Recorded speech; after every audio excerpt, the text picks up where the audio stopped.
started with Jack Ketchum. He wrote 2 novels in this world with this clan of cannibal people living in caves and attacking people and messing them up, kind of like more of like a Hills Have Eyes sort of thing. And Andrew Vandenhouten, my producer on The Woman, made a film of Offspring, which was the second book. They couldn't get the rights to the first book, so they just made the second one.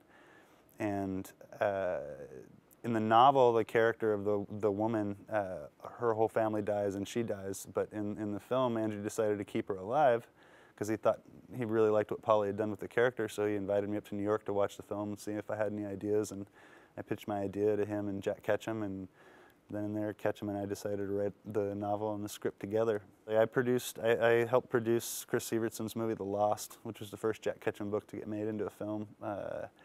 And then I directed about half of the movie Red a few years ago, and that fell apart for me, and somebody else completed the film. So this is really my chance to do my own full Ketchum movie, and it's really cool because I got to build the story with him from the ground up. I think Ketchum is really good at capturing the human monster, which I think people are scarier than any monster or any imaginary thing that you can come up with.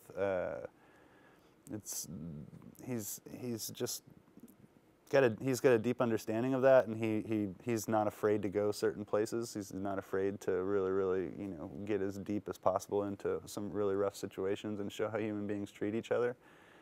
And I think that's interesting. This film, in a way, is like it focuses on a lot of the themes that come up in Ketchum's work a lot. So it's almost like a greatest hits in a certain way. It's got the rural element of something like Red. It's got the woman tied up element of Girl Next Door. It's got a rich ensemble cast like Off Season or Offspring.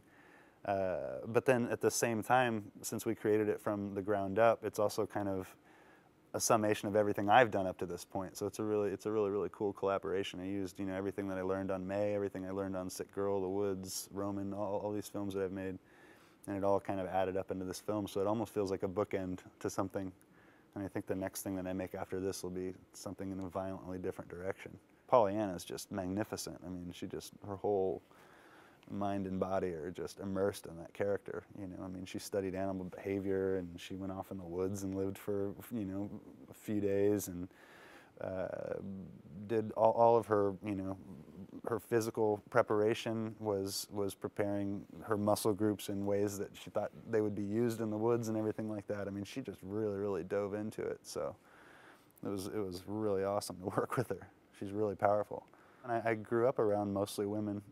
My really strong relationship with my mother and my older sister, and all my relatives on my mom's side of the family. I was just around girls all the time. And I think there's a lot more interesting places, especially in genre films, that you can go with women characters. If you paint them as real people, and not just girls running around in short shorts and halter tops.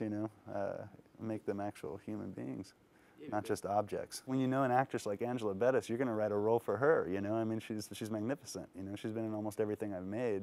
I'd be silly to not use her over and over again. And with this film, I worked with several more just fantastic women: Carly Baker, Pollyanna, and Lauren Ashley Carter, Lauren Petrie. Just really good actresses. So, and I work really well with actresses for some reason. So maybe it's because I have that. I grew up around so many women or something. I don't know. I really don't know.